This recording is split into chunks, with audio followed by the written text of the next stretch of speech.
This is Force 13 Live. Just wanted to point this out right now. In the Eastern Pacific, a new area of interest has developed according to the National Hurricane Center. That would have been last hour. We've just noticed it. And in the Atlantic, other way, in the Atlantic, the other system with a 40% chance in the next 5 days. Dorian, of course, is the main subject tonight. And let's evaluate those new model runs. And here they are. Oh my word. Let's introduce the team consisting this hour of Euxinator, David, Strat, Sam, Ryan, and Devon. Good evening to you all. Good evening. Good evening. Good evening. Alright, we're in the middle of a massive discussion about what these models are doing, and now you can discuss it further. And we're also joined by Justin just now as well. Yep. First off, I'd like to say good morning, me. Good morning. Second thing I'd like to say is that do you have the spaghetti models on the screen? Yes. I'm not looking at the live feed. Yes, okay. we are. Awesome. So this is a drastic change to before.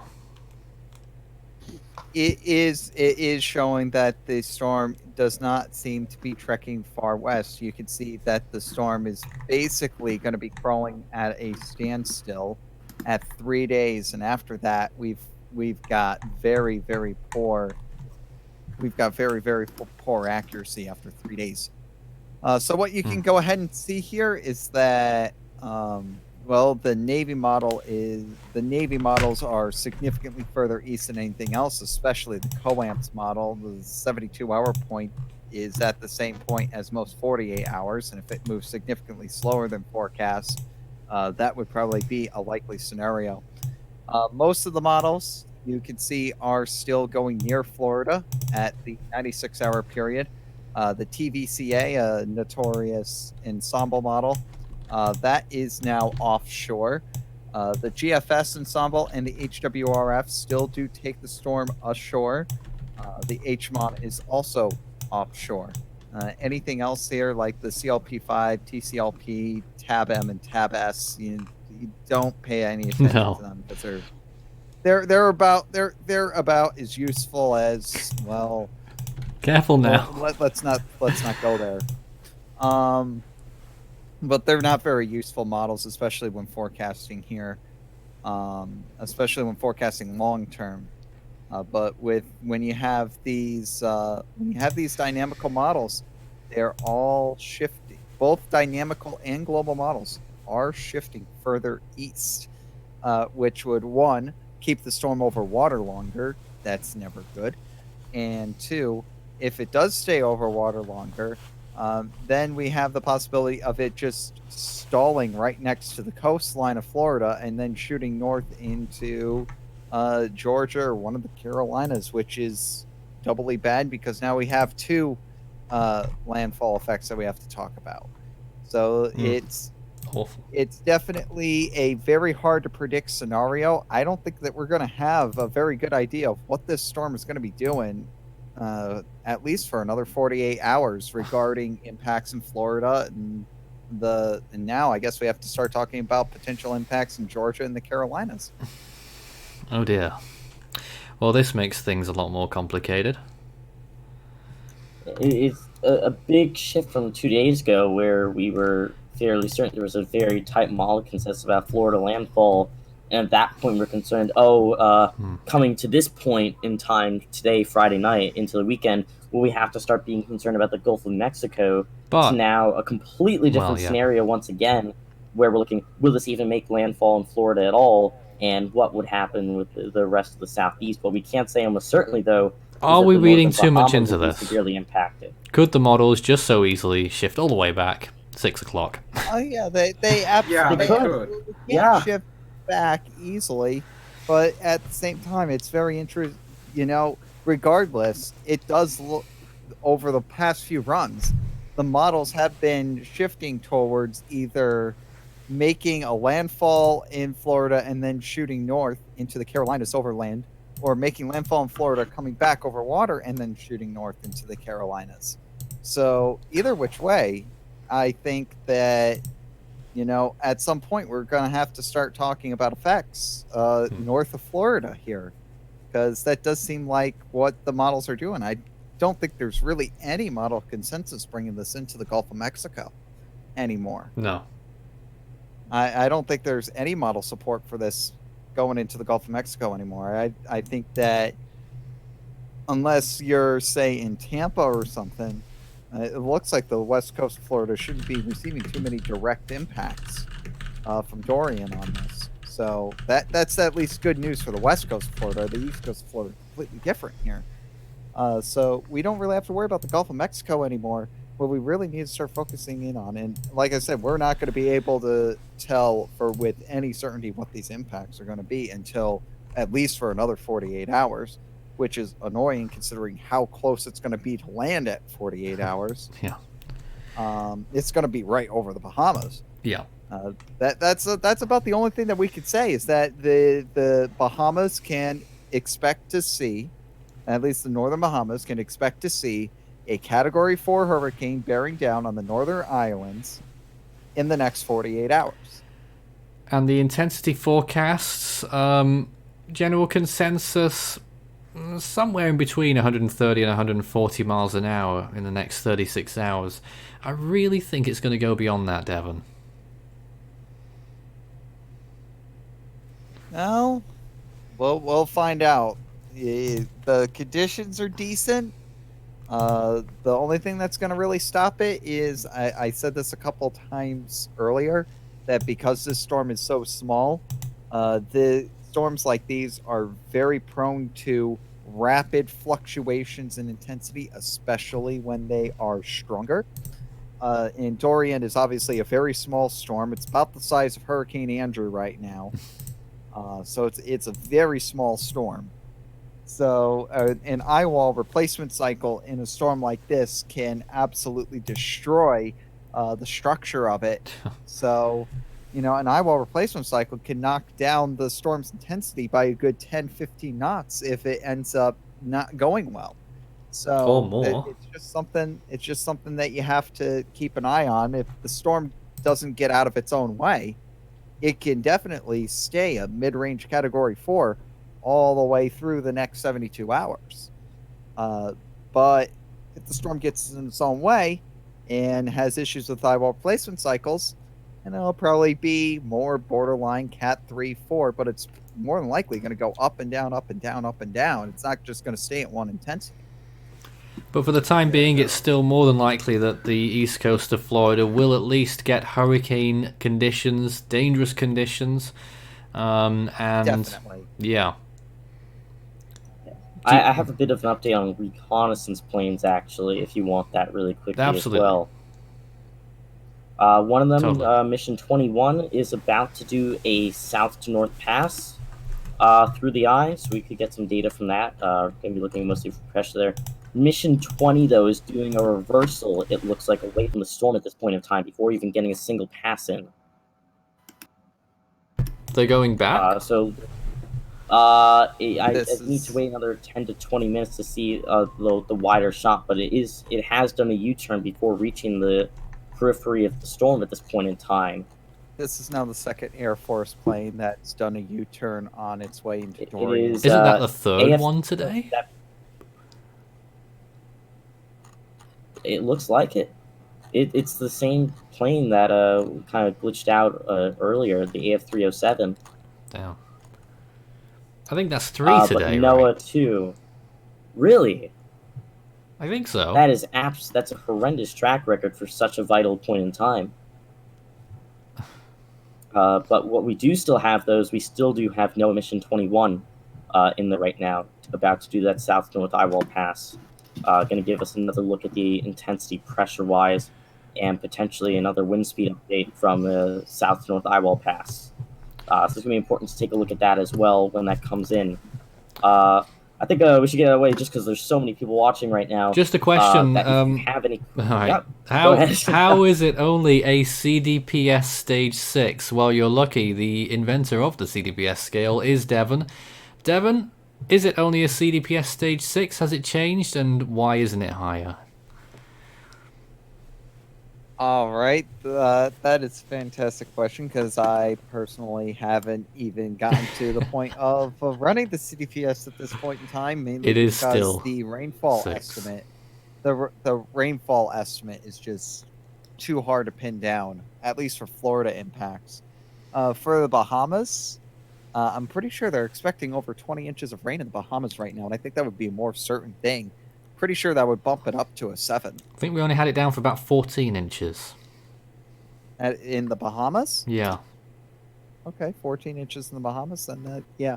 So the reason why the storm doesn't have that high of a rating, of course, it's got this massive wind. Obviously, a massive amount of wind in the storm. I mean, 130 miles an hour. That's absolutely insane. The issue is that, like I said before, the storm's very small. So it's about the size of Andrew. So with the storm about as this small, since the cyclone destruction potential scale takes into effect the size of the storm, which is the main progenitor of storm surge from these storms, that's the reason why it doesn't really get that high of a rating because it's not a very large system. And size definitely strongly correlates with how much damage is caused from the storm. So, and there's actually more weight going towards the size of the storm than the wind. So, if the storm's not all that big, it's not. It's never going to get a high rating on the CDPS. It could be 200 miles an hour, Yeah. and it probably would still only be a stage 8. Haiyan was only a stage 9, and so was Patricia. Yeah, exactly. And those storms were small. And Mancut was a 10. And Mancut was a 10 because it was absolutely massive. Very interesting. So, a question here: could the storm have an high wall replacement cycle and then become a Category 5? Well, I guess. I don't know.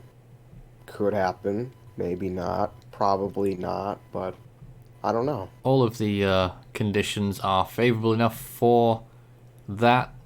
I do think that whichever way this goes, it will probably get to borderline Category 5 at some point. Yeah, I could see that. I could see like a 150, 155 storm, maybe. And that's where the Floyd comparisons will happen. Oh, gosh. You cannot possibly compare this storm to Floyd. No. Yeah. And No, Floyd is. You compare these two storms side by side, you realize that Floyd's about twice the size of this thing. Wow. Strat, did you have something just then? No. No, I was just gonna put a point out there that since there are so many people watching right now, that we should probably reiterate that if you have any questions that you'd want answered, start your message with Force 13 all in text so that it kind of lights up in a bright orange for us. And if you're finding the stream informative at all, make sure to leave a like on it, share it with the link that is being posted in the chat every now and then, and make sure to subscribe to the channel as well for continual coverage for the foreseeable future. Which we will be doing, of course, as this storm continues to progress. We've got a good track record as well. We did 169 hours in a row during Hurricane Florence. Weren't talking for all of it, of course. And after that's my time, after 11 p.m. tonight, Eastern time, I will be going off the air at least. I'm not sure what's going to happen to everyone else here, but at some point during the overnight hours, we'll return to just the graphical imagery whilst we are all away. And then we'll be back at it again tomorrow, most likely with more live coverage throughout the day, and especially during the evening hours, which is where we'll be at. There are regular updates expected to occur on the Force 13 channel tonight as well, on our YouTube page, at 11 p.m. Eastern Time. I think Tim is going to be doing an update on the channel. Alright, let's see if we can get some questions. Will this land as a Category 3 is a question we get. Well, that would seem likely, at least, Category 3. Landfall Definitely. where? Well, yeah, Landfall where? The Bahamas probably a 4, Yeah. right? How big is the storm in diameter? Last I saw, I think it was 115 miles tropical storm force winds, Let me check. to my knowledge. Bear with me one moment. And whilst we wait for that, if Dorian did strike Florida, how much damage would it cause in billions of dollars? Well, let's not go there Who at all. knows? Who knows? It's a bad idea to speculate about those things. It would it would be unwise, foolish, unhelpful, completely. The diameter of Hurricane Dorian, currently the tropical storm force winds have a diameter of 205 miles at the widest. Yep, Okay. around 200 miles. But I'm guessing the highest radius then is 115? Yes. 115 miles. What can we expect from Dorian in the state of Georgia? We get the question there. Way too early to tell. Rain, as of I think, right is now, it guaranteed. looks I think that we can say that you're going to have a pretty rainy day as far as how strong the storm is. Impacts in Georgia are more than 5 days out right now. Yeah. Yeah, rainfall will probably be the biggest factor from Dorian in Georgia. If Dorian misses landfall, how big of a flop will the public think the forecasters are? That's the question there. Another rather unhelpful question, really, but these things have happened before on a few occasions in the past. But you gotta say, they're much better now than they were in the past. I always laugh when I look back at the track of Hurricane Gilbert in 1988. That one moved all the way through the Caribbean from east to west, made landfall in the Yucatan Peninsula as a Category 5. Every single model run had the storm bending off towards the north, and every single one of them failed. That is an extreme example of when it can go really wrong. That was also 1988, and it's 30 years later now, and have much better computers. Absolutely. I think the main thing here is the public perception of what the National Hurricane Center forecast cone actually represents is a little bit flawed. A lot of people tend to just look at the center of the cone and say, okay, that's the center of the forecast. That's what the forecast is going to be. It's going to make landfall right here in 5 days, and that's just not what the cone represents. You don't want to ever focus in on the center line. You have to realize that the National Hurricane Center cone actually is only a 67% probability that the storm is going to stay within that cone. So there's a 1 in 3 shot that it doesn't even stay in that cone at 5 days. Yeah.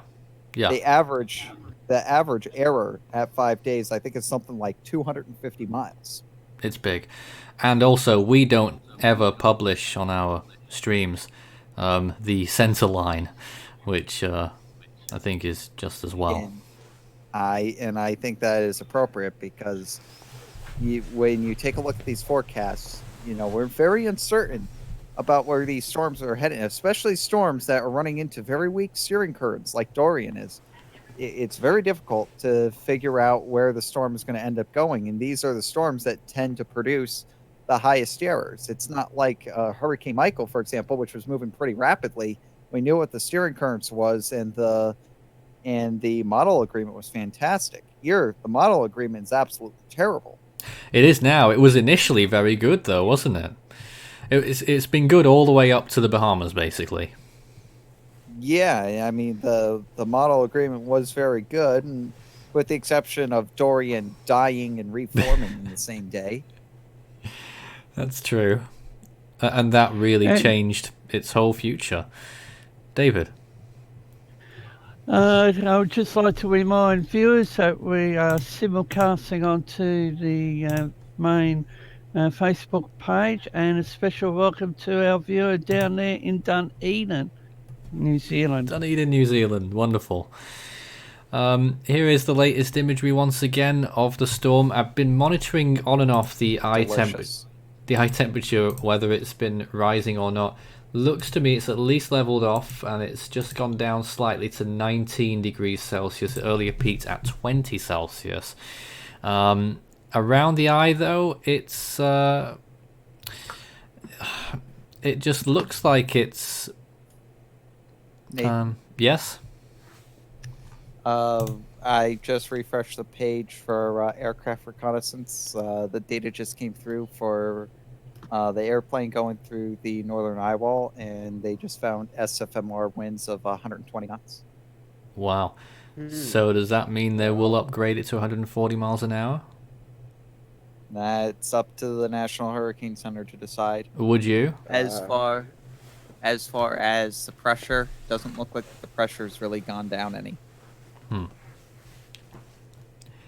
I mean, 140 is an understandable wind speed that you could give it. 130 also understandable. Maybe one of those two. 135, somewhere in the middle. If that existed. 135 If doesn't it existed, yeah. And let's not Only go it down the avenue of why it'd be a long conversation of why these some mile per hour points don't exist and others do. That's a story Nathan, for another day. Here all night. Yeah. it's been reported that Chevron BHP is evacuating workers from their Gulf of Mexico operations. All right. That's very interesting. Like, I wouldn't think they would impact the Gulf of Mexico operations really that much. Depends on where it is in the Gulf. If it even gets to the Gulf. Well, I mean, if it's like, I don't know, if it's like the Keys or, the west coast of Florida, that, I mean, I could understand that. They'd be watching out for this storm very closely. 2 platforms, Ethan. Sorry, Nathan. The Blind Petronius and Blind Faith platforms east of the Gulf of Mexico. Probably underneath the National Hurricane Center cone, maybe. Yep. Lots of questions we ought to go through. Will Inglis, I think it is, in Florida, have winds that will destroy mobile homes? That is near the Gulf Coast, not far from... I'll have to take another look. North of Tampa somewhere.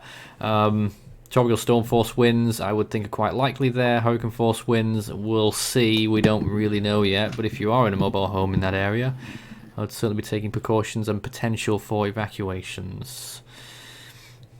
So what was he talking about? That is near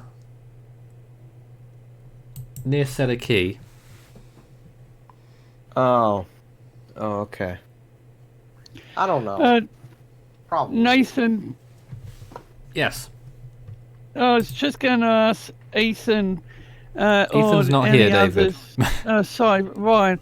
Recon. I'm just thinking of a earlier question about the heights of the Recon flights. How far up into the altitude? Okay, so the way that Recon ends up flying, they are going to fly at variable heights, but it's very imperative that they stay at the same pressure level in order to maintain when they're doing the flight level winds. They want to make sure that they're going through the same air density, so they're getting the same recordings for flight level winds. So although their height does change, the pressure level that they stay at is going to remain constant, and Recon always flies, well, the Recon that flies into the storms always flies at the 700 millibar level. That must Yeah, be I'm quite hard looking to at do it, right. constantly, though, that the altitude changes. This is why I don't fly planes. Sure. All right, question here. How many inches of rain are we talking about in Georgia and South Carolina? Well, I could show you on the National Hurricane Center's rain graphic. I find it very interesting how, and I don't know why this is, maybe someone else might know, that the National Hurricane Center's forecast cones go out to 5 days, as we all know, but their rainfall forecast goes out to 7 days. And there it is. So you can see the eastern part of Georgia is underneath the 6-inch bracket, as is coastal South Carolina, a tiny little bit of North Carolina there as well. Northern Florida 10 inches plus, and around Lake Okeechobee and the surrounding area 10 inches towards 15. But the whole of Florida there, pretty much underneath significant amounts of rainfall, and a large area underneath 6 inches. So does anyone know why they have 7-day rainfall graphics? I do Those not know. graphics, those graphics aren't produced by the National Hurricane Center itself. They're produced by the Weather Prediction Center and the Hydrological Meteorological. And that does suggest, though, that, you know, if the National Hurricane Center was to do a 7-day forecast cone, that it would then shoot off towards the northeast, because that's where the rain trail's going. But of course, even 5 days is quite speculative, so let's not spend too long looking at 7. Let's bring it back to the key messages. I'm going to read these out again. It's been a while. So to reiterate these points, life-threatening storm surge and devastating hurricane-force winds are likely in portions of the northwestern Bahamas, where a hurricane warning is in effect. Residents should execute their hurricane plan and listen to advice given by local emergency officials. Life-threatening storm surge and devastating hurricane-force winds are likely along portions of the Florida East Coast by early next week, but since Dorian is forecast to slow down and turn northward near the coast, it is too soon to determine when or where the highest surge and winds will occur. Residents should have their hurricane plan in place, know if they're in a hurricane evacuation zone, and listen to advice given by local emergency officials. A prolonged period of storm surge, high winds and rainfall is possible in portions of Florida into next week, including the possibility of hurricane-force winds over inland portions of the Florida Peninsula. And heavy rains capable of life-threatening flash floods are expected over portions of the Bahamas and coastal sections of the southeastern United States this weekend through much of next week. A lot of people in the southeastern part of the US are going to get a substantial rain threat from this storm, aren't they? They sure will. Definitely. And even if the forecast cone starts to shift offshore, this is what's going to be so annoying if that does end up happening. If those models continue trending away from Florida, the cone moves just offshore, the center of the cone. People are going to say, "Oh, it's not going to hit." You'll still get 12 plus inches of rain and hurricane force winds. So hopefully people, yeah, that is even more of a reason why you don't focus on the center of. Indeed. All right, Strat, anything else for us before we go to a short break? Not too much at the moment. No? So Recon is still in there investigating right now, is that true? Yes, we have NOAA 2 in the system right now. And is there anything else on the way after this? AF307 looks like it turned around, and I don't think it will be investigating the storm, so I don't think we have any follow-up for the next few hours. Well, let's hope nothing too bad happens in the next few hours with the storm. Let's go back and have another little look at it there on the satellite imagery. Still got a very well-looking eye. 20 degrees it was earlier, down to 19 now. For those who aren't in the know, that is very warm. On satellite estimates, that is actually warmer than what Irma was. Ouch. Ow. However, the eye wall temperatures, the cloud tops, aren't anywhere near as good as what we saw in Hurricane Irma or in any of those other storms. So that's why it is only, in inverted commas, a minimal Category 4. We'll be back in just a moment or two with more on this storm as we continue our live continuing coverage.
So this is Hurricane Dorian, the latest satellite imagery, water vapor that we're looking at right now. Let's bring back the team. We are joined again here. I heard random voices there. How interesting. In this section, we are also now joined by Ram. Good evening to you. Good evening. You're joining us from North Carolina, so you're watching from somewhat afar. You are there right now, aren't you? Yeah, I am. I'm not at HQ, but I am still in the state. So, we saw these models. They've just started the shift. Has it concerned you at all? Quite a bit. I've been, on Twitter just because I have some of my fellow North Carolinians following me. I've just been letting them know, hey, just keep watching the system because it's now curving upwards and could eventually bring some impacts into the Carolinas. I never anticipated it to do this, but so this is just a today development that's really been on my mind. Sure. There is another look on the geocolor imagery, and I think you really get more of a perspective on just how small this system actually is, especially when it fades to the nighttime imagery there. And on the infrared on that bottom right-hand panel. And I must say, the expansiveness of the storm has really gone down. It's become pretty tiny when we look at this latest imagery. What's going on? I think it might have something to do with the high pressure system it's interacting with. The main thing is that it was never really a big system to get with. The only reason, I mean, when you take a look at it on visible, typically the storm looks a lot larger than it would on an infrared image because a lot of the visible stuff that you're seeing but just a lot of look at high-level this. cirrus. I'm sorry. Look at this panel, though. I don't know if you can see this on your screen, Devon, but on the bottom right-hand panel, it starts off double in size than what it is now. That seems really odd to me. Me too. Might be trying to tighten up, I don't know. So we're completely bamboozled over here, answers on a postcard, I guess. Or in the chat section. Send your comments in. Go ahead. Then yeah, it's probably. Okay. I was definitely trying to tighten up. Yeah. Okay. Interesting. Recon will of course find some more information. So send your messages in. Start your message with Force 13 all in text. It will light up big and bright for us in the chat section on the YouTube page. We are also simulcasting to Facebook at this time on our channel. And you can find Force 13 on YouTube, Facebook and Twitter. Search Force 13 all in text. So that is some imagery there over the last 6 hours or so. Let's get back to the most immediate imagery once again, where the storm looks bigger all of a sudden. That's because the resolution's better. Anything we can deduce? Western side. I still can't help but thinking it's starting to look... It is still looking a little bit disjointed, perhaps. Like it looks like it's about to rip at the seams there. Yeah, it does seem like there is. Yeah. Yeah, good point. Definitely seems a lot weaker in general. Yeah, that western side is definitely a lot weaker than the eastern side, but usually the eastern side is the stronger side anyway, so... Of course. Well, we'll wait for some more recon data. That's what we're holding out for at the minute, in case you haven't noticed at this point. Questions then, has Dorian impressed us? Is one that we get there. I would say absolutely. Nope. It hasn't impressed Devon, apparently. I mean, you also have to realize in order to impress me, it needs to be, a little bit better than that. You want to impress me, you better be Hurricane Patricia, or I really don't get impressed.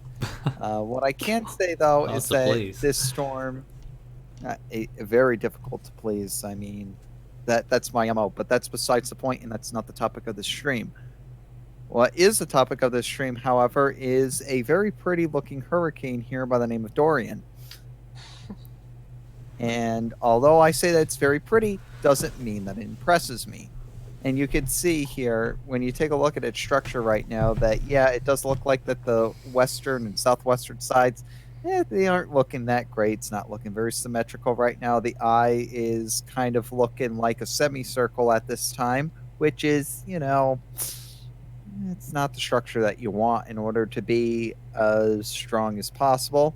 You take a look at this, you do satellite imagery techniques on this, you'd get 130, 140 miles an hour, depending on what your subjective ups and downs are. Something around 130, 140. Recon found 140, so we're going to go with 140.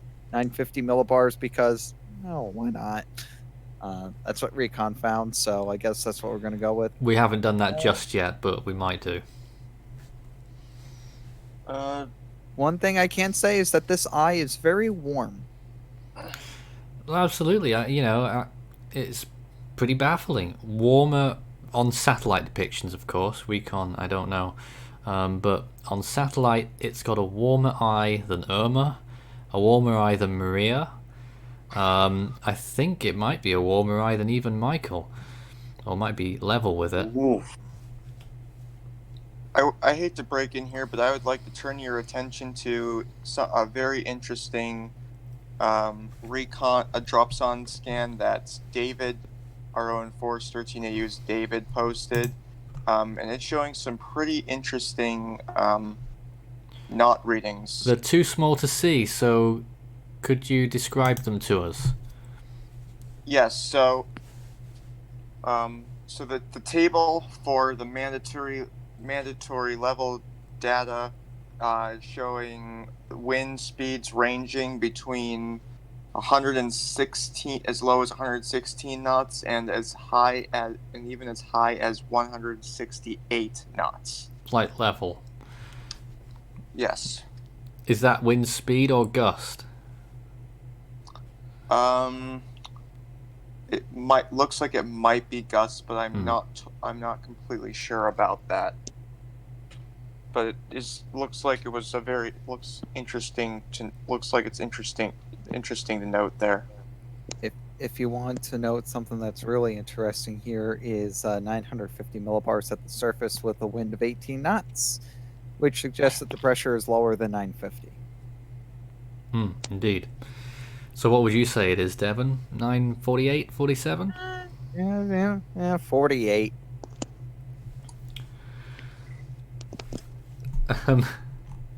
Okay, we've received a question saying, why do we never answer your questions?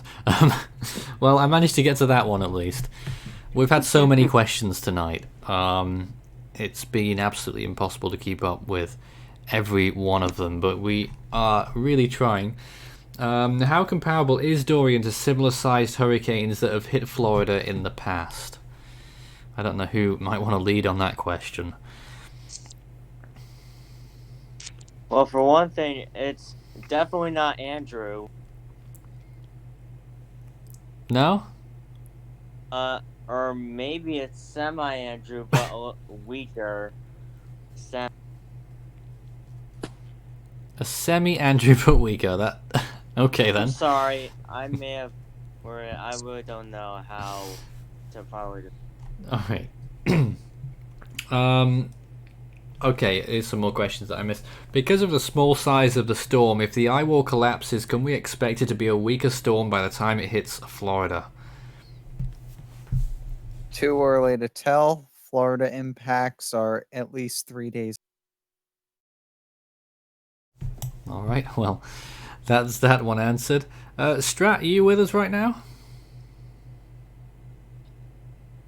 I don't know where he's got to.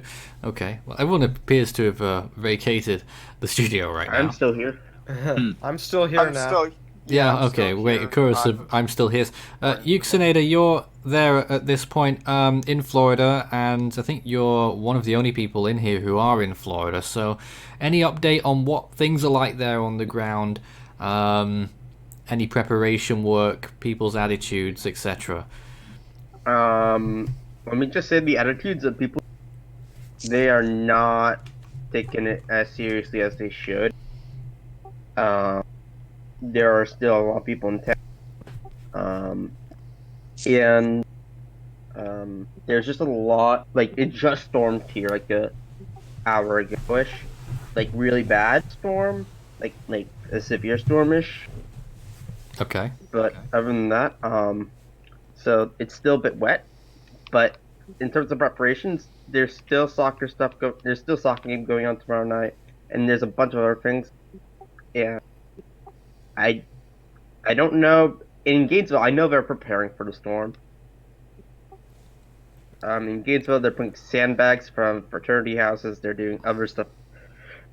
To the roads. And you're near Tampa, right?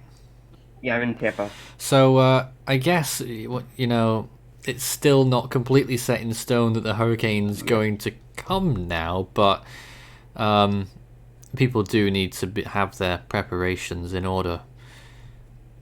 If people are preparing, though, I went to the gas station earlier, and there were a lot of people in the gas station.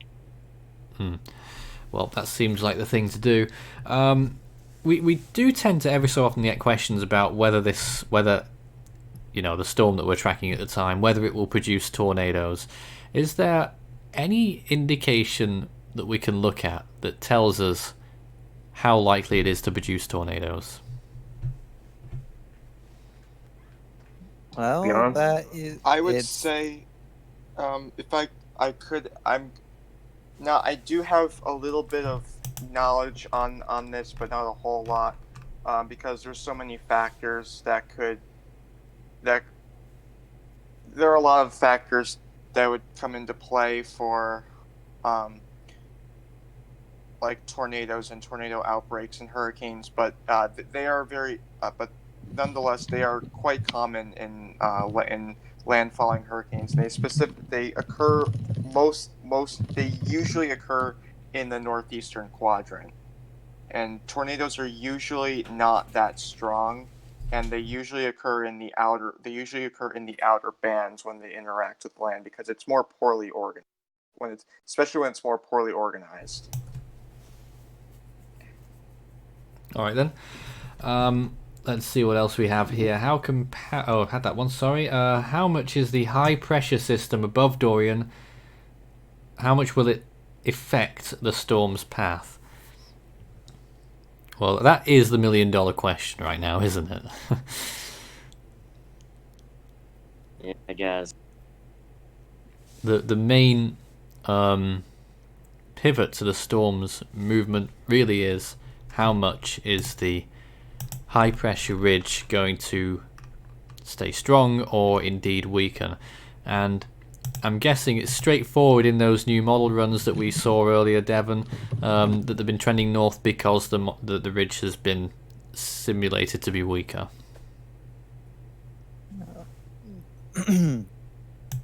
Yeah, that's pretty much been the case. How interesting. And we'll wait and see if there's any more developments on that as time goes on. The next model updates won't be for a good 5 hours or so. And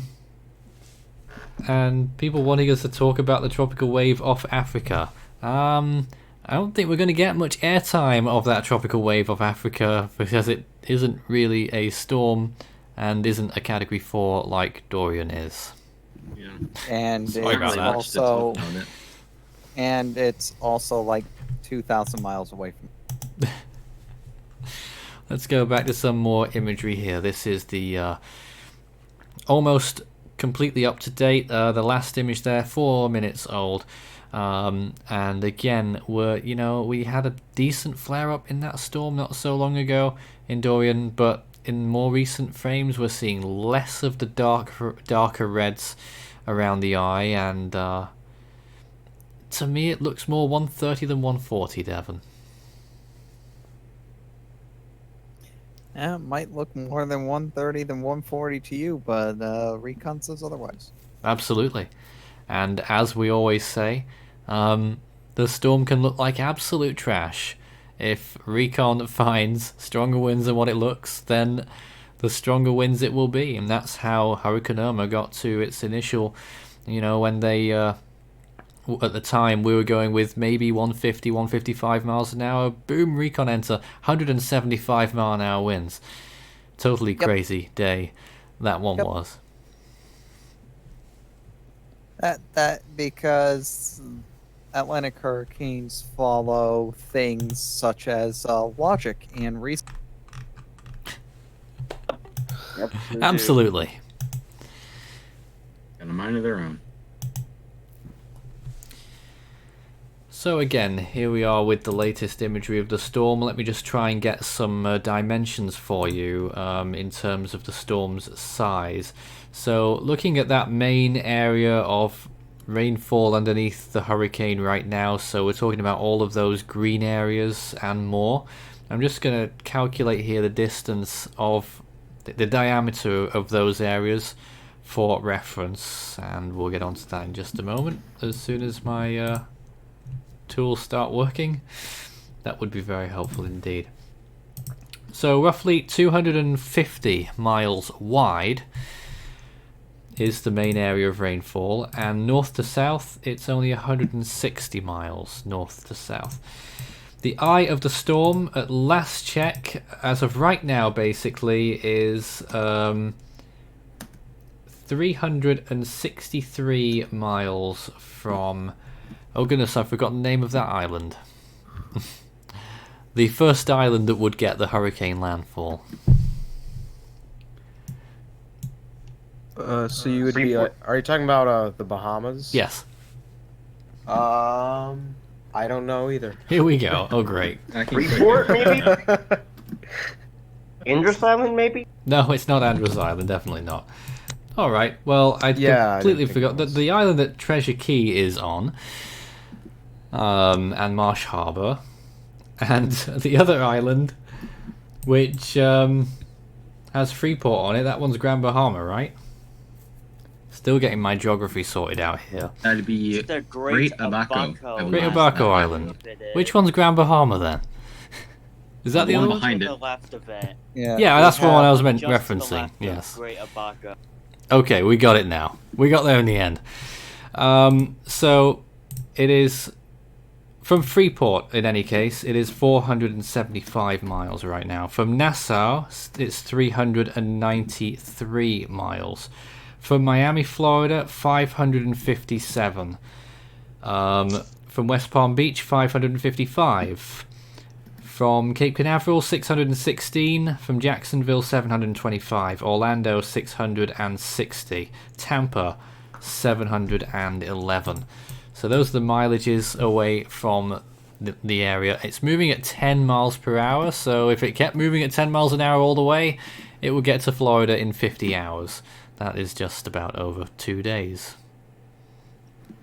It's going to slow down. It's going to slow down. Yeah, it's going to slow down.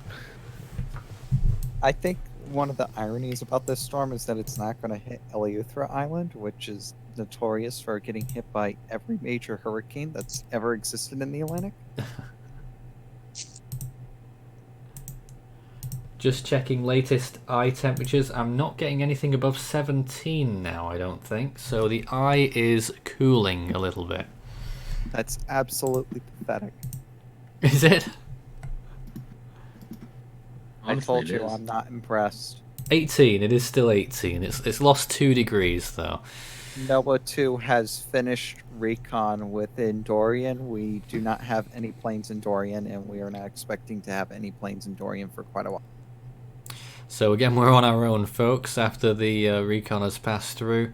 So just to wrap up on that one, what did they find in the end? Well, they found 120 knot surface winds in the northern eye wall. That's been consistently the strongest part of the storm, and it is still the strongest part of the storm. So they found proof of 140 mile-an-hour winds in the storm, with a minimum central pressure of somewhere in the range of 948 millibars, something less than 950, a few millibars less, somewhere between 947 and 949. Is finding out that the storm's continuing moving west-northwest, and well, that's pretty much the biggest takeaway here. The another eye wall replacement cycle may be coming. If you take a look at the flight level winds, you'll see two pretty pronounced peaks. Oh, I see.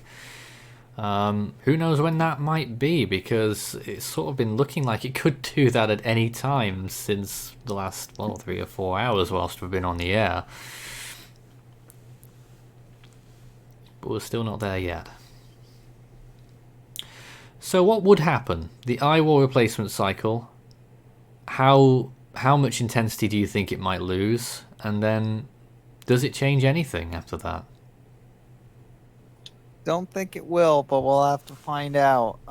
As of right now, eye wall replacement cycle might lose 5-10 knots winds. It won't kill the storm, but all they'll do is delay strengthening more than likely. But that's what storms like these do. Like I said, small storm is going to end up cycling. And some people asking us to speculate again about the landfall location. Devon's certainly not prepared to do that. I mean, really,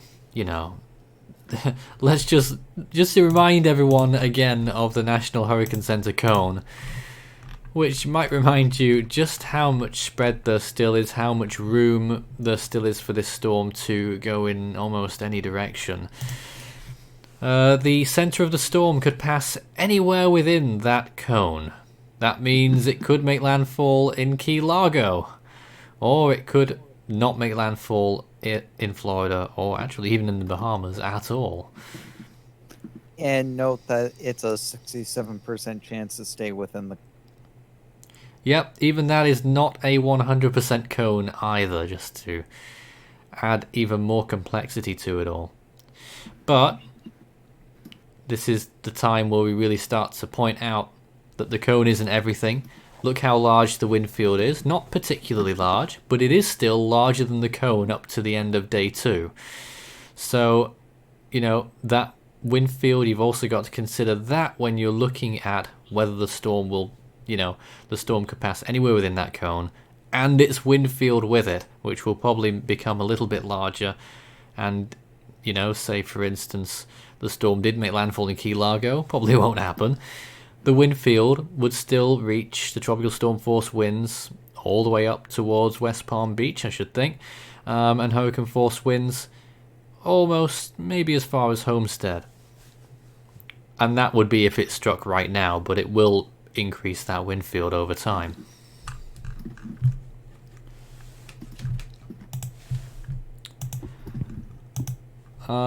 Any other things that anyone would like to mention on the stream right now? We've got a viewer from Luzon. Welcome Luzon to in the JC. Philippines. Yep, and very quiet Nathan on the Twitter platform. Yeah, well, I suppose it would be that there isn't, it is very much preparations, and, I think... Yes. You probably see even more preparations occurring in Florida tomorrow than we will today. Yeah. We do have some big days ahead, though, for sure. Yeah, Florida has some pretty big days ahead. Or for that matter, maybe even Georgia or the Carolinas. Yeah, well, sooner or later, we will have to start thinking about that. Georgia and South Carolina are both within the cone at this time.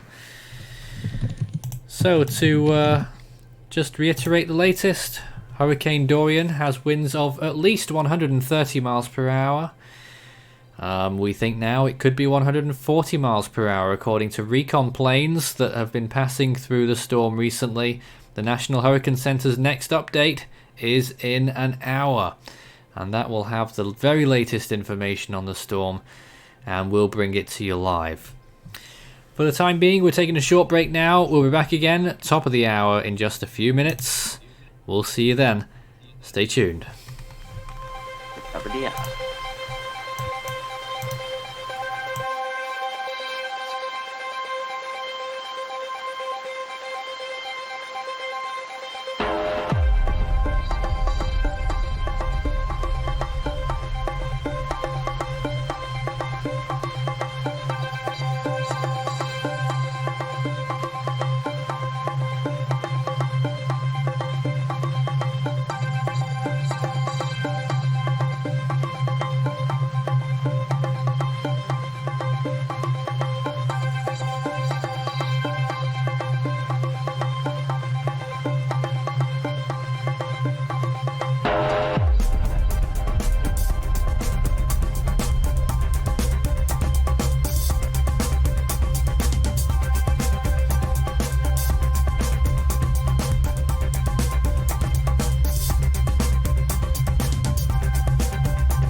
coverage continues in a moment.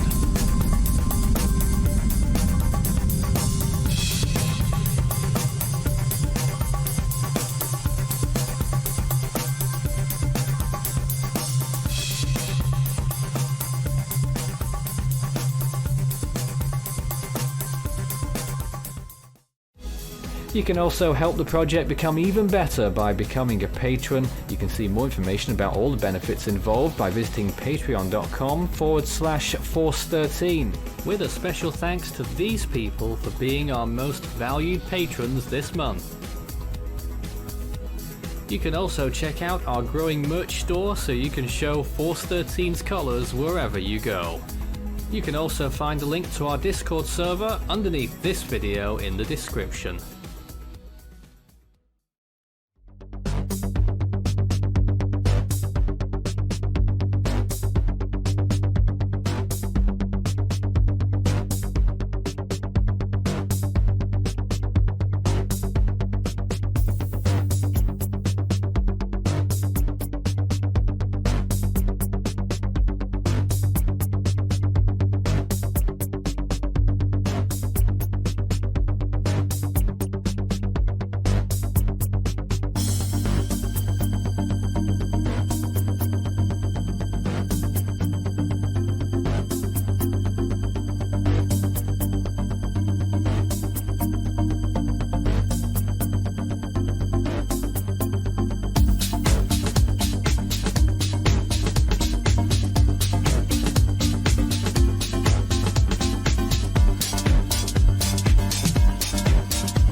You're watching Force 13's live streaming service.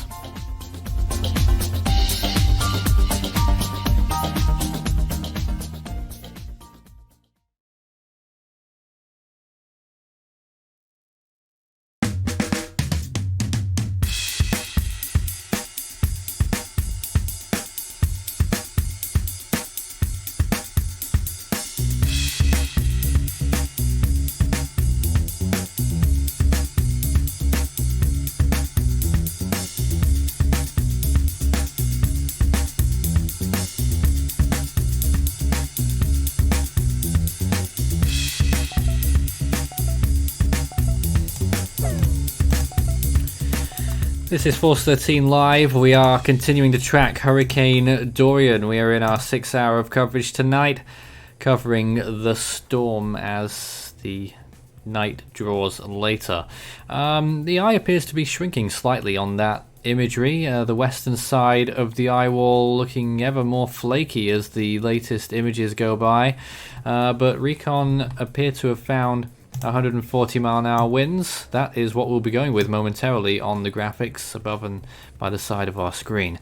Joining me in this hour, my name is Nathan Foy, and I'm joined by Euxinator, David, Orlando, Sam, Devon, and Ram. Good evening to you all.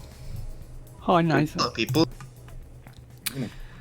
Where do we go from here? We had the bafflement of the models completely changing. Then we have the storm, which is continuing to intensify. Or is it? Has it finished? To be honest, I do not know. Then again, it is known that there has been no Category 5. There's been no Category 5 hurricane to ever form here, so it could be done. Really? Well, Yes, but it's really still a long shot with this hurricane, and we're starting to see a little bit of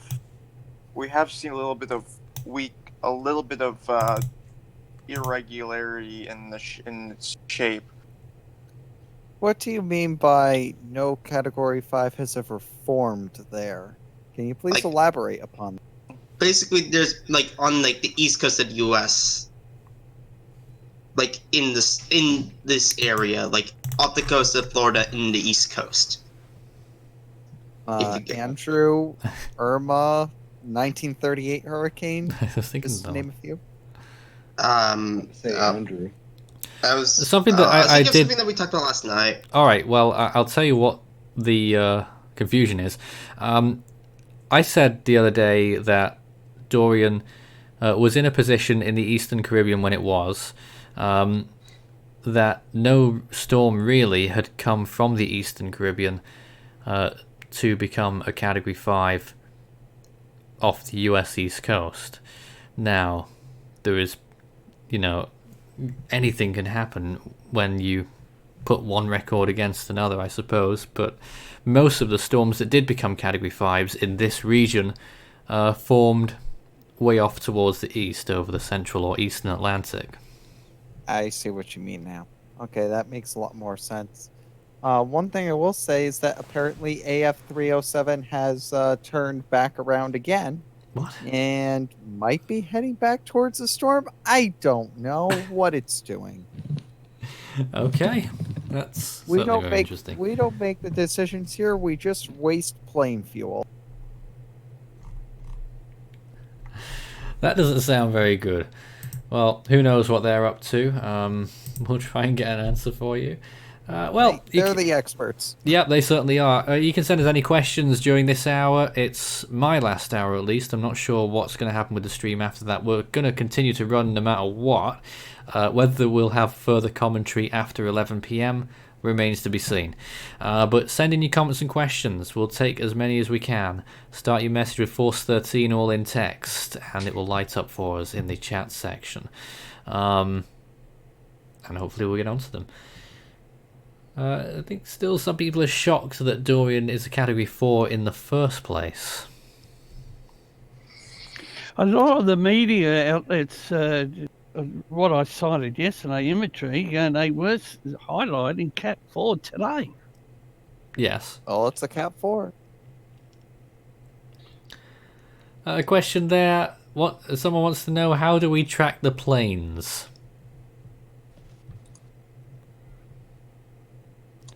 Well, I don't look at the planes very often. I leave it to other people. Well, there's two sites that you can go. Tropical Tidbits has graphics that you can go ahead and look at. They are easier to read and quicker to interpret the data. If you want to look at the hard numbers, like someone like me would prefer, you can go to tropicalatlantic.com and they will have all of the hard numbers in Recon. They just won't have a nice, pretty graphic to show you. Okay, another question. Knowing that it's uncertain at this point, which way do you think it will go? Up the east coast or swing inland and go up? Well, If it swings inland, then it will go, and it does go up. It will get weaker than if it stays out to sea, but the impacts will still be very significant. Whether it makes landfall in Florida or not is the massive sticking point at the moment. We still genuinely don't know, and what's thrown a spanner in the works is those recent model runs, which has taken a massive jump towards the east. Also, a lot of models, I believe, have been shifting eastwards recently. I mean, it started out with a lot of them taking it into the Gulf, and now most of them are having it just barely touch inland. Yeah, I don't think the Gulf. I think the Gulf might be. Well, the Gulf is still a non-zero scenario, but it's getting far less likely for it to cross over to cross into the Gulf at this point. AF307 is now going due north. In the middle of the Atlantic, huh?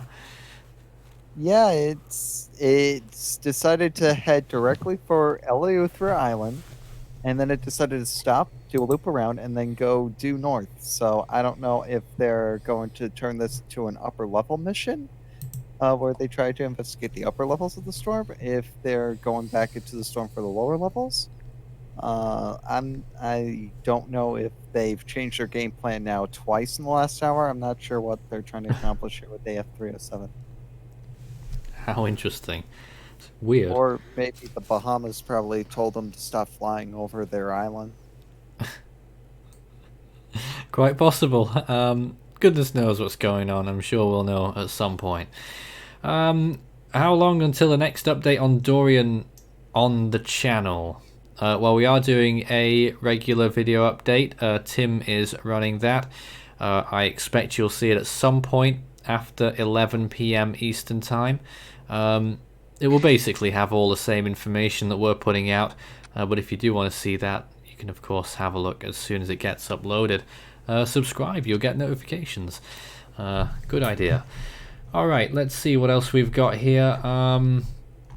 Quite a few more questions. Could it cross through Florida and hug the western Florida coast? Well, that seemed a more distinct possibility yesterday, but not so much today, after that shift in the models. Any info on storm surge levels from West Palm to Melbourne? Well, what I can tell you at the minute is that in the Bahamas they're expecting up to 15 feet of storm surge, so I can only assume, Devon, that that would carry over to wherever the storm would make landfall in Florida. That entirely depends on the forward speed of the storm, but I would say that 50 feet is a pretty safe bet in the radius of maximum wind. Yeah, near the landfall zone, and obviously we really don't know where that is going to be yet still. As I said, as we've said a few times, it could be anywhere from Key Largo to no landfall at all, staying east of Florida. How will this affect south central Georgia? No one is talking about this yet. And I don't think we really can talk about that in terms of hurricane conditions just yet. What we can say is, though, 6 inches of rain are possible for the eastern part of Georgia. South central, maybe nearly 6 inches. How bad is Tampa going to get hit? Another question there.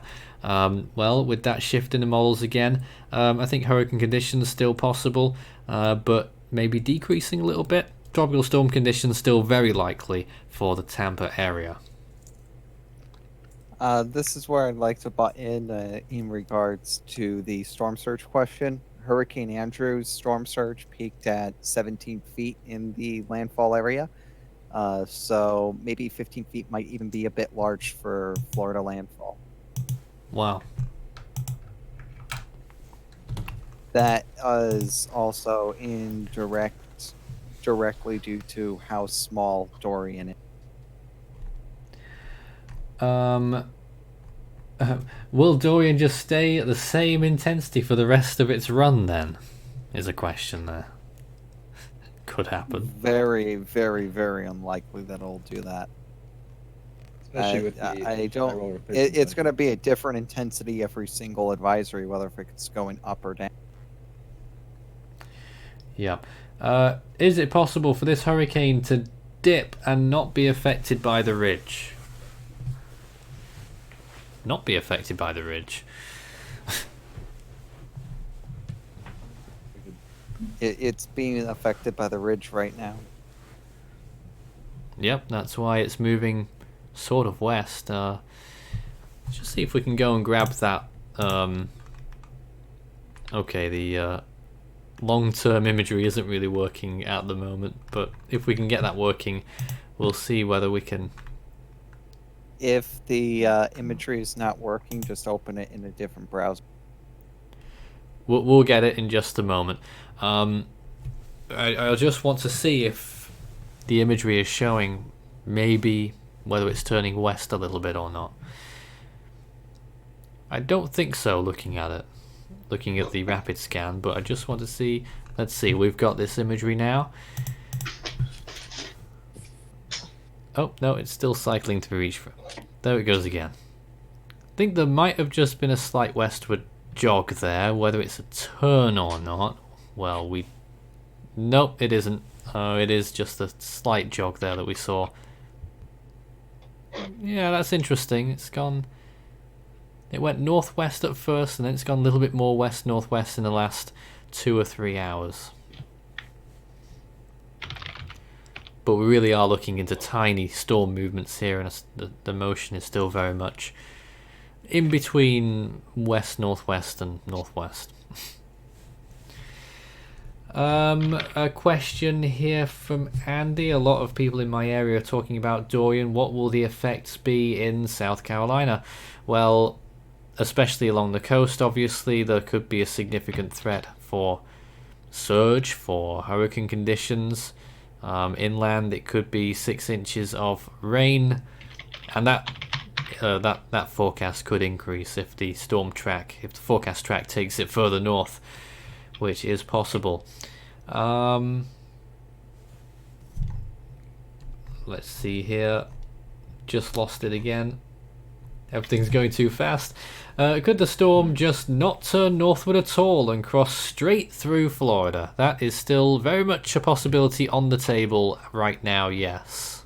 And that's the one thing that I think most of us are sort of hoping does not happen. Because that could end up being not just bad for Florida, but bad for the other states in the Gulf. Hello? Yeah, that's Thomas, by the way. Hi, Thomas, how are you? I'm doing fine. How about yourself, Nathan? Well, I'm just looking at this imagery again. I do think that the western side of the eye wall might be just about to let go. Or that it is actually letting go in these latest frames. Now, I don't think it's gone. Now, Devon, well, give way to an eye wall replacement cycle is what I mean, because Devon was talking about that being possible very soon.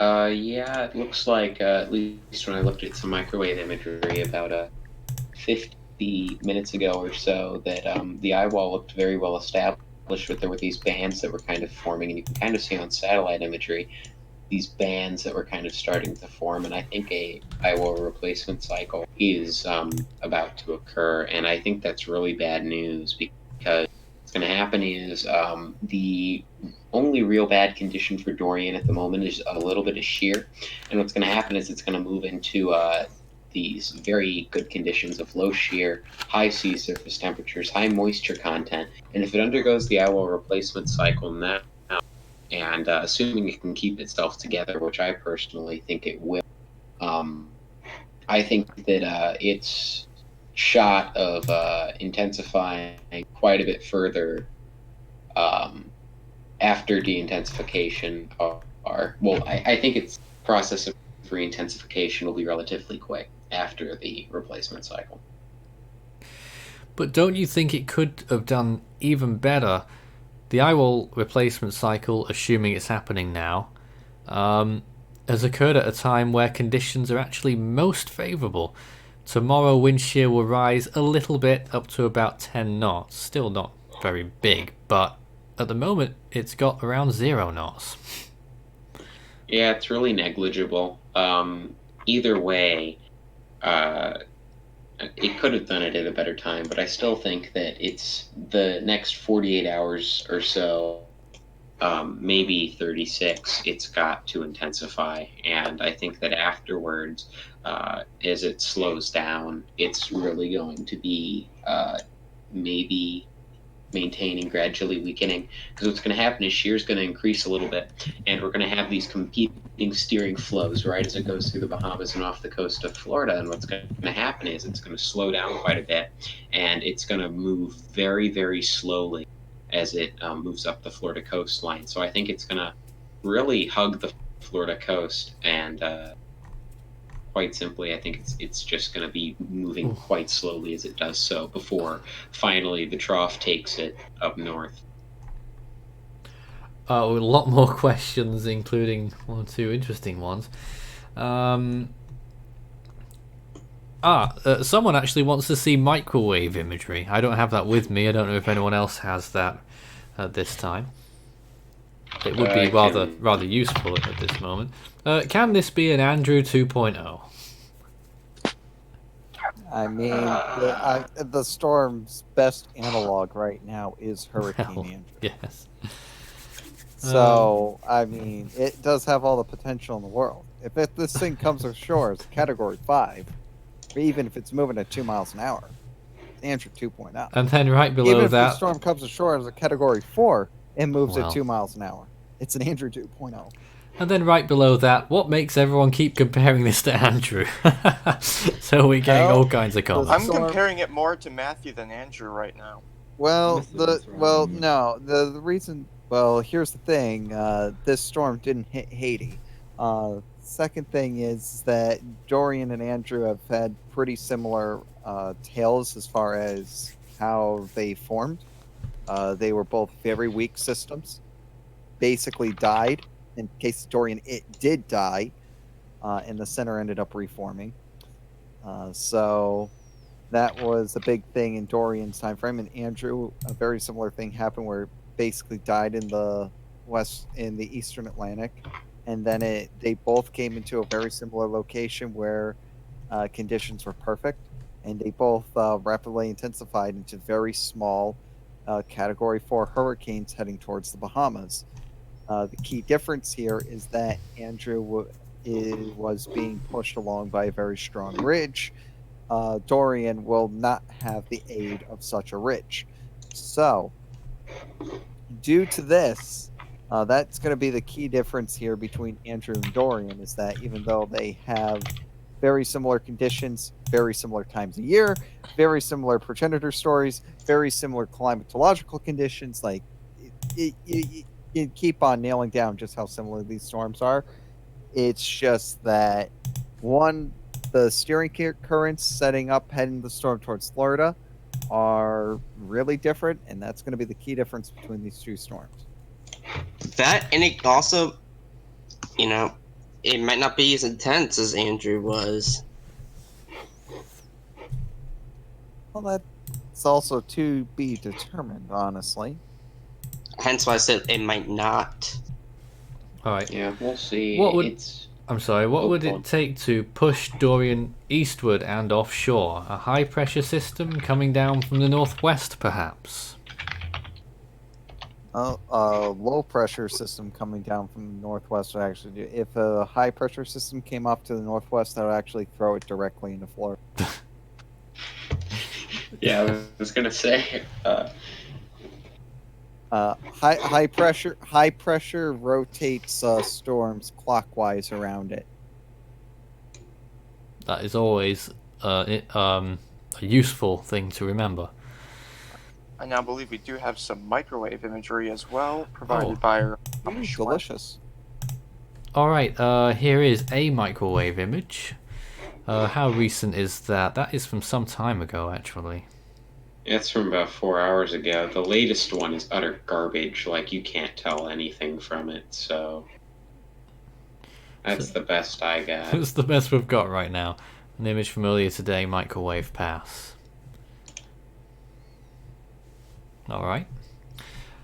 We'll just leave that on the screen for a little bit longer. Yeah, and whilst we answer this great question, is the NAM model reliable? No. Yes. No. Hold on. Devin. The NAM model is reliable.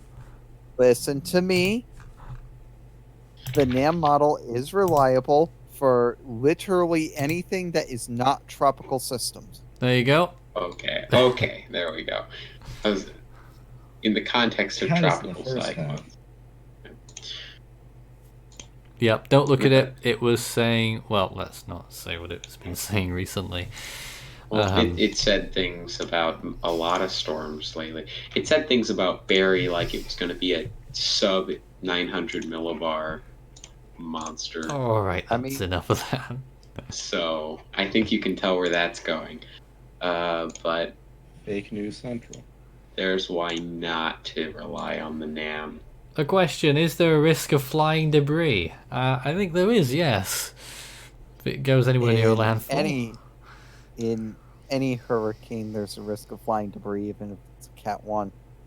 Yeah, I mean, you do have winds. It does bring winds that you typically associate with tornadoes.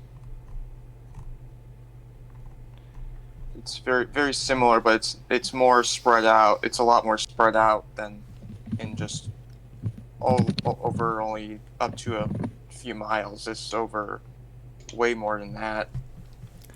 Well, the chances that Dorian will have impacts in New England that is an incredible amount of time away, folks. If it goes anywhere near New England, that's going to be It's got at least 2 weeks. next weekend at least. Not even worth Probably. thinking about right now. Have a good week. Yeah. Check back in with us on next Friday, and we'll probably have a better answer. Andy says that the other day he saw a P3 Orion fly over his head, and was it a recon flight? Okay. We have no idea. Haven't got a clue. No idea where you are. No idea. The only thing that I can confirm is that it was definitely aliens. Great. Could Dorian affect the coast of Georgia with hurricane force winds? It certainly could. That was a question we've received. If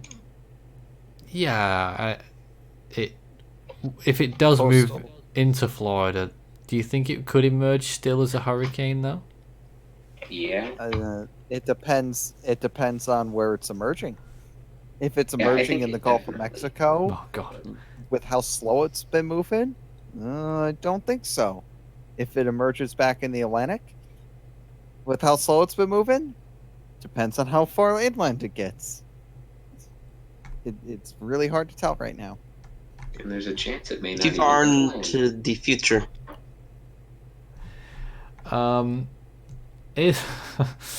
Is the storm just going to go out to sea? That's the question there. Definitely not. Unless you trust that one whatever unreliable model, completely ignoring that high pressure ridge. Yeah, sure.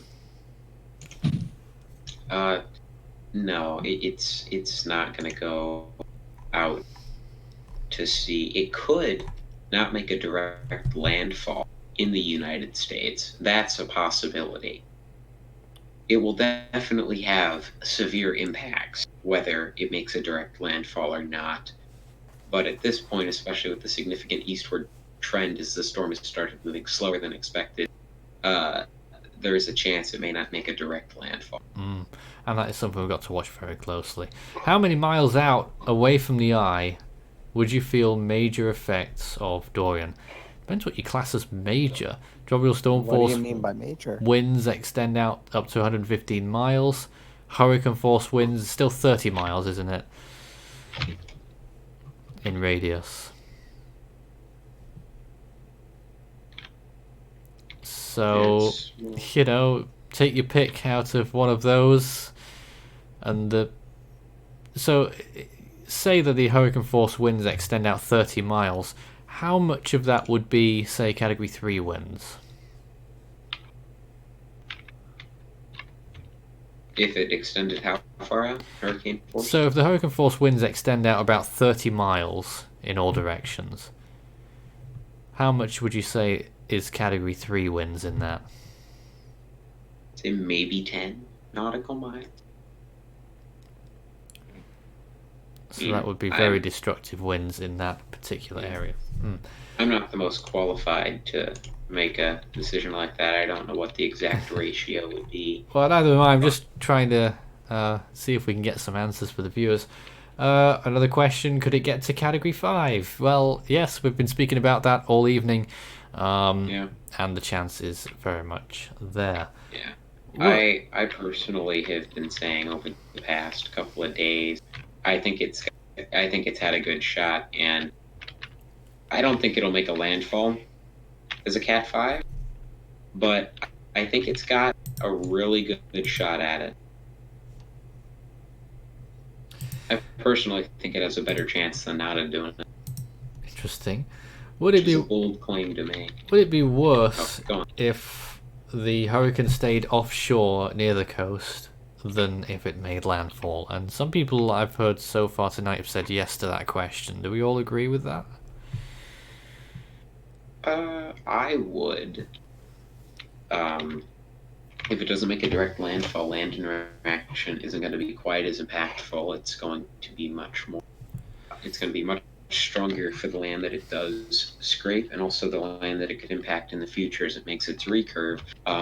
Also, if it's stronger, since we know the northeastern quadrant, the strongest quadrant of a storm, in a lot of cases, we have all of that storm surge just rushing in. I mean, that's going to be an incredible amount of storm surge. Yeah, absolutely. That could be coming in For the whole to those region. areas. Yeah, so that could be quite bad. I mean, either way, Dorian's going to be extremely powerful. I feel like it'll be worse if it stays offshore, only because it won't weaken this fast. Is Dora 1964 a good analog for Dorian? And I must say, in the last 24-48 hours, I haven't heard that name.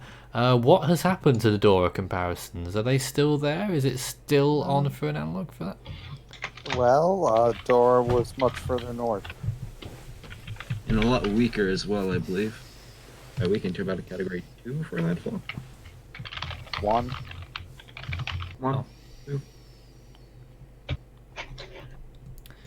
I got something from Ethan here that says that microwave imagery is not convincing of an eyewall replacement cycle, but I gotta say, satellite telling a different story. Satellite can be weird, though. Satellite can, but I mean, it's showing that the western eye wall is starting to erode. We're seeing the eye begin to shrink. We're seeing clear banding. I mean, eye temperature is still plus 18 degrees Celsius, which is still a very warm eye, but it is quite clearly quite a bit smaller than it used to be. Can't have much longer left. I would have been very happy with a minus 18. Yeah, I'm sure we all would. But it does appear to be getting much smaller. We might, it could be an eye replacement cycle soon. We're taking a short break now for just a couple of minutes. We'll be back after this with more on Dorian and the National Hurricane Center's advisory coming right up.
National Hurricane Center will update soon on Hurricane Dorian, and we'll find out just how strong they think the storm is at. We're going with 140 miles per hour based on the recon observations. National Hurricane Center's 8:30 p.m. special update went with 130 miles per hour, pressure of 950. We're going with pressure of 948. Not too much difference between the two, really. There is the track forecast map from the National Hurricane Center. That will update in half an hour as well, or less, and we'll be waiting up for the update with you. For this next half hour, we'll try and take more questions in the intervening minutes. But before we do, anyone on the team want to raise any points? Now's your chance. Yes. AF307 has now turned, for the third time, has made a U-turn and is now heading towards Florida. Wow. It sounds like a pretty unhappy flight there.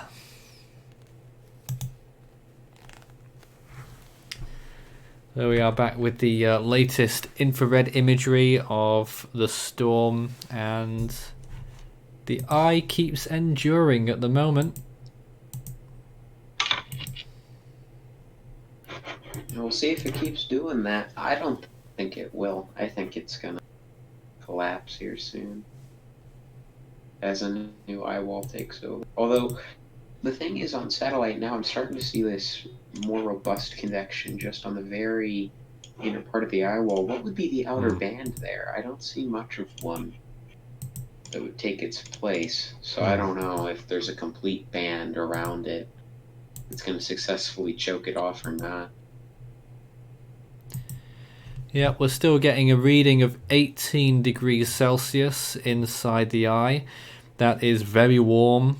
That is pretty much the only reason keeping it a Category 4 at this point, and at any point really, because the cloud tops haven't really been good enough. Under ordinary circumstances, wouldn't have been good enough for Category 4. But obviously Recon has proven that wrong as well. Let's see if we have any more questions at this point. Start your message with Force 13, all in text. At what altitude do they take the data with the plane to give the wind speed? 700 millibars. And isn't that something like 2,500 feet or something? It's not a constant altitude. It depends exactly where, though. Exactly. It's not a constant altitude. It's 700 millibars. They have to make sure it's from the same air pressure in order to make sure that the wind speeds are consistent with the same air density. Another question there, humouring us, I think. If it does reach Category 5, will it most likely happen in the next 24 to 36 hours? Yes. And what is the chance of a landfall at Category 5? Near nil, in my opinion. Not in the Bahamas, though. If it does become a Category 5, that could be a Cat 5 landfall there. They've had them before. I don't think there will be one in Florida, though. No. For the Florida landfall, worst case, strong Category 4? Definitely. Yeah. I don't even see this one being a 5 in my opinion. No. Okay. Can we show the 11 p.m. Euro models in GFS? Well, they don't why not? do the models at 11 p.m. to my knowledge, but I think they are going to be coming out with 0Z soon on the visualizers, if not already. Speaking of models, the 18Z GFS does something intriguing because it does something that the runs before it didn't do, but the runs before those did. And the observation that is being made here is this dip southward before landfall. It's back, and it's because the troughing pattern is reverting back to what, at least on the GFS, to what they thought it would be, because the storm is now moving faster than it was in previous runs. And it's also stronger, so that nudge south is going to be key. Where exactly it does so, but it depends on what time it gets there. If it gets there, the sooner it gets there, the farther of a nudge south it'll get.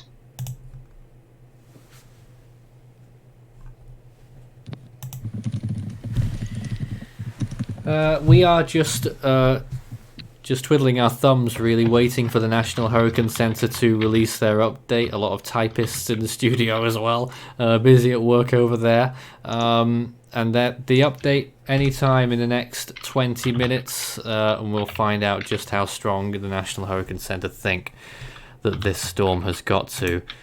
Who thinks that they will go with that 140 miles an hour? I don't think they'll do it because the storm has weakened since that mark. I'm kind of uncertain about whether or not they're going to make an upgrade from the last advisory, because the storm has since started slowing down in terms of movement, but also it's not looking as impressive as it did a few hours ago. So that might suggest its intensity might start to plateau a bit. Yeah, well, just at the end of the hour tonight at 11 p.m, after we've figured out what's going on with the update, we'll be reverting to the automated graphics. We'll be calling it a night here. But in the meantime, you can, of course, join our Discord server as well. Our community is there and you can join it. All the links to all of our social media platforms and our community pages are underneath this video, if you're watching us on YouTube right now. In the meantime, Tim will be doing an update as well in about, he'll be using the 11 p.m. update information. It'll probably come out a little bit later. The update is now out and they are running with 140 miles an hour and a pressure of 948, which is what we're saying. And they're expecting a peak now of 150 miles an hour in 12 hours' time.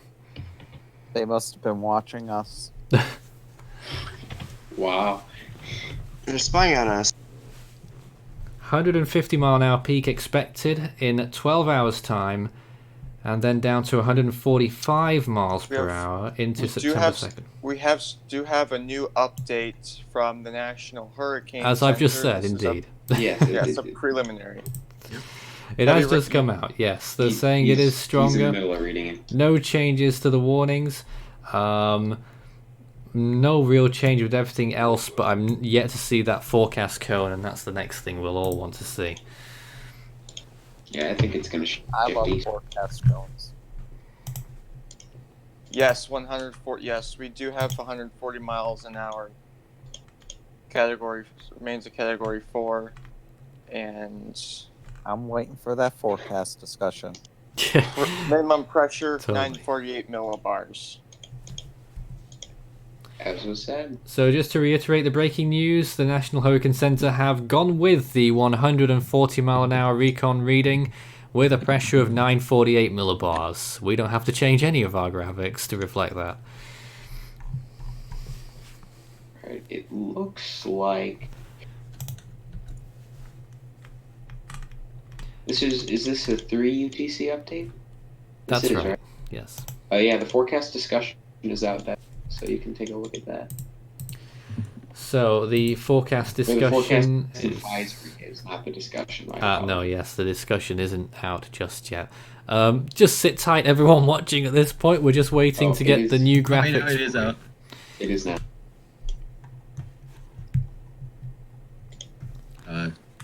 So I'll let you read that if you like. There is no landfall, interestingly noted on this this forecast discussion. The forecast track has been nudged northeastward, from what I'm seeing on that forecast discussion, and we'll give you a visual depiction of that as soon as we get it in here. Which will hopefully be very shortly. So I'm kind of surprised they're running with 140. Just because of that western I don't side think roading. I don't believe that I am surprised, to be honest. I figured they'd do it. And they went with See. recon. Currently moving at 300 degrees west-northwest at 10 miles an hour. Yeah, the NHC is basically saying exactly what I was saying here. The NHC forecast is above the guidance. It calls for some additional strengthening in the short term. After that, fluctuations in intensity are likely due to eyewall replacement cycles that are difficult to predict. And Devon basically took part in our live stream and then wrote the NHC and forecast advisory. Hey. You're not supposed to reveal my closet job. Whoa. Under a different name, no doubt. Well, there we go. The secret's out. Sorry about that. Yeah, now you blew my cover. Now the FBI is going to be on me. Wait, are the models shifting it back towards Florida? Not to our knowledge. No. No. Because someone is showing in the most recent public advisory, it's still looking at the cone is still looking at a landfall and near Florida. You're looking at the midline. Don't look at that. Don't I do know. that. Don't do that. Don't do that. It's tempting. Don't do that. We will see the new cone eventually. It looks like they're taking a bit of time preparing it. But once it is available, you will see it on the screen without delay.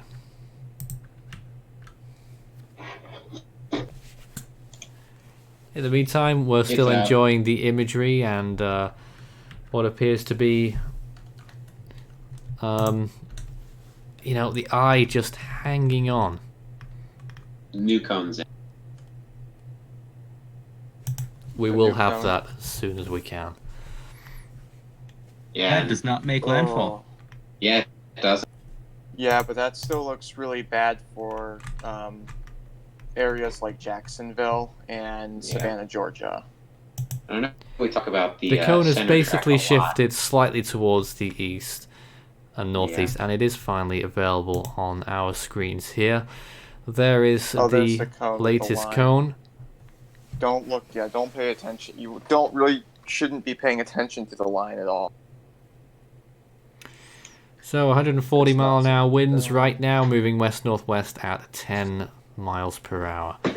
And, well, Key Largo is out of it now, out of the cone. Oh, it still extends as far south as Homestead by the looks of it. A significant takeaway from this is it looks like that, as I've said a couple of times here, it looks like that significant impacts in Florida seem to be another 72 hours out yet. So, I think some people are skeptical whether it predicts a landfall or not. What we will be able to do very soon is show you the interactive version, and we can see for sure whether that line goes over land or not. Well, whether it does or not, I don't think should matter too much. The cone of uncertainty has Florida well within landfall. Anything within that cone, the center has a pretty good chance of going over, and even if that's not the case, you can pretty much say with the certainty that pretty much anything in that cone is going to get tropical storm winds. Yeah. So that is one thing that can probably be said at this point, is that pretty much anything that is in that cone and out in the surrounding areas of the cone before 72 hours, and anything I inside can of the tell cone, you that the track of the storm does go a tiny bit over Cape Canaveral. but is that due to line thickness? No. Oh. But nonetheless, that is pretty much a moot point. What I think is another big takeaway from this, Devon, is that, if this forecast verifies potential Georgia landfall. Yay! And that wouldn't be very good. I don't know what to say to that. First one since hurricane strength, at least. and we're just... I'm just having 2016 flashbacks, basically. Oh, Yeah. Well, When I look at that part of the forecast track. Well, this storm is half the size, so there you go. I think Dorian is going to be like Dorian of 2019. Yeah, of course. What is the chance of it making landfall in South Florida? Is a question there. Well, a rather vague question. I can tell you the chances have gone down just a little bit, as you can see on the latest forecast cone.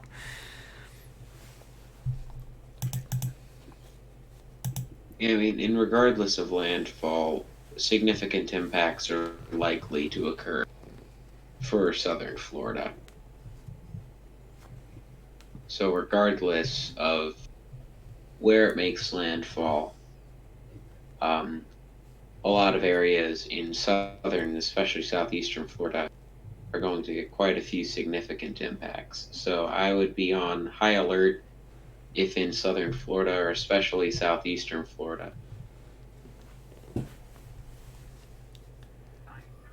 I would also be on very high alert if I were in the northern Bahamas. No, definitely. I mean, that could be a potential Category 5 landfall in one of those places.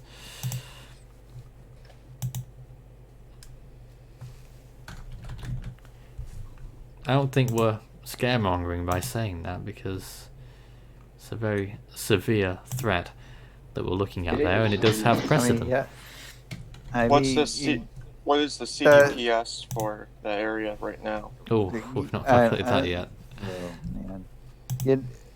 Rainfall. I think we could say the CDPS is in the 7 range for in the high 6, low 7 for the Bahamas. I think it's just too early to tell yet for Florida, because it just I really hate to say this, because this storm is like right there, but it's and if it takes a direct hit, we could be looking at possibly. Oh yeah, that would be a 7. 9. No, not a 9. No, a 9. The storm would need to be at least 1.5 times larger and put down like 25 inches of rain. We're trying to work it out now, Devon. I think it might still be only a 6. Only.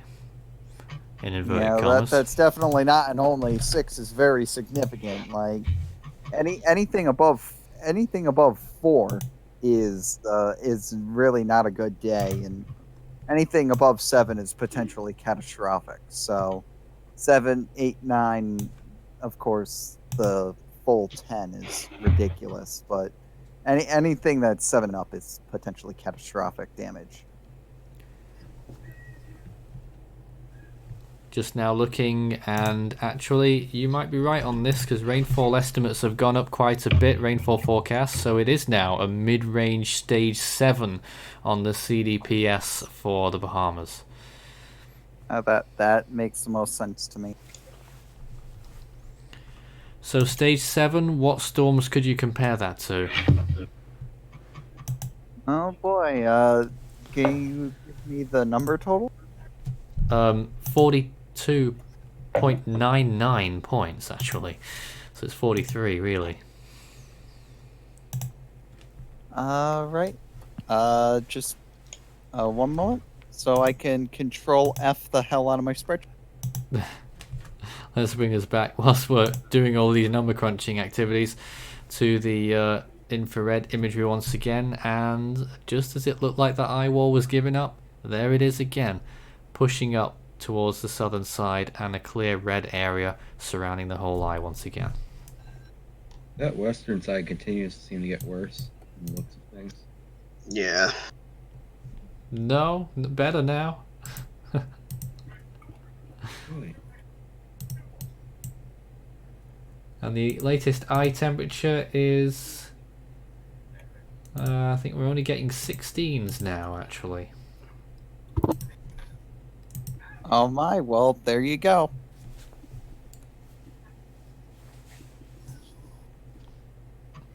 So the eye looks to be getting smaller for sure as well. You said 43.99. 42.99. 42. Oh, 42.99. My bad. So this is even better now. Hurricane Andrew, landfall in Florida, 43.1. So basically, it's Hurricane Andrew. The analogs keep coming. Yeah. But OMG, this is Hurricane Andrew 2.0. OMG's. That's what everyone's saying. Well, Nothing it's is a really, 2.0 until it really it's. the Andrew comparison's really apt here, though. Like, it is definitely deserved because it's very much like the storm, except it just doesn't quite have the same intensity. But what it lacks in intensity, it's going to bring right back with how much rainfall it's going to drop. So there you go. Crazy. I think I see a question in the chat that might be able to spark some discussion from Alan Snyder. Do you think if it goes a little too slow, do you think another ridge could rebuild and send it back to Florida? No. Oh, there's your answer. Why not? Because you're going to have the weakness. You're going to have a trough that comes through, and that's going to end up pulling up the system. And if there is a ridge that ends up building above it that somehow makes it just stop moving north, then it's going to die via upwelling. All right, so just to reiterate, we're about to finish up here on our commentary. We will be leaving the graphics available for viewing all night long. There's going to be no commentary alongside it, though, after the end of this hour. We will just be leaving you with the images. So just to reiterate the National Hurricane Center's update that just came out, they're now saying that Dorian is even stronger with winds of 140 miles per hour. That's 220 kilometers per hour. 948 millibars is the pressure. 545 miles from West Palm Beach. A hurricane warning remains in effect for the northwestern Bahamas, excluding Andros Island, and a hurricane watch is in effect for Andros Island. The National Hurricane Center's expectations: hurricane conditions expected in the warning area in the northwestern Bahamas by Sunday, with tropical storm force winds beginning on Saturday night.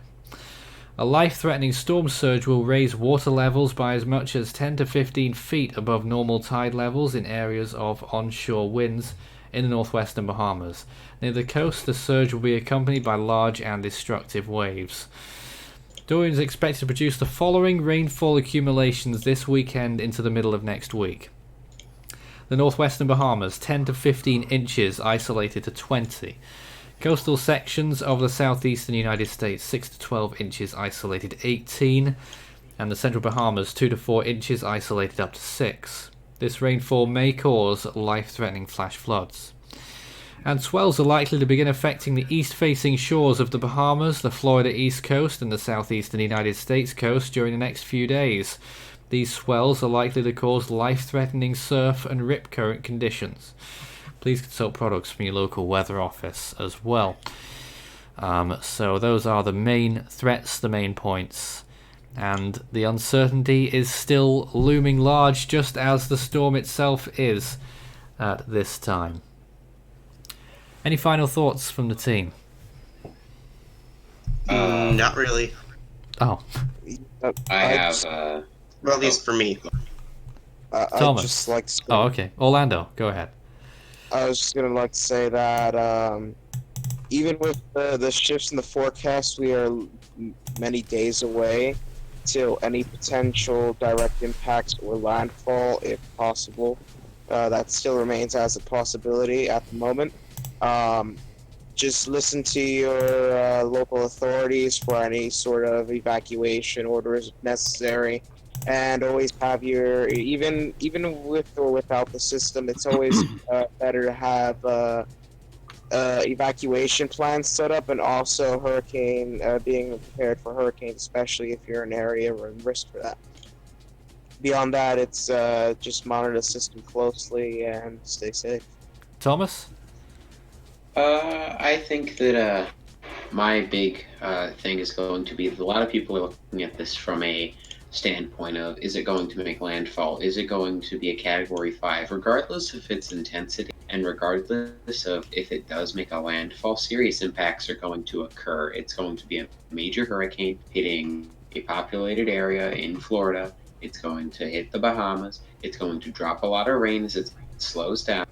And it's going to be seriously impactful. So regardless of how strong it is, and regardless of if it does make an actual landfall or not, impacts are still going to be severe, even for areas that are not going to receive a direct landfall or the strongest winds. All right. Team, thank you very much for joining me throughout this last 6 hours. It's been great. I hope we've done an excellent job. I think we have. For the time being, though, we are going off the air. Although the stream itself will remain, we'll have this imagery on the screen throughout the overnight hours tonight. So you can check in at any time, see what's going on, latest satellite imagery, and any new information. I'm sure some of our team will be in and out of the chat section as well, so we can just hang out there, I suppose. We'll be back with more coverage tomorrow. Tim's doing an update, should be out on the channel shortly, and I'll be doing an update again tomorrow at 9 AM Eastern Time. Good night.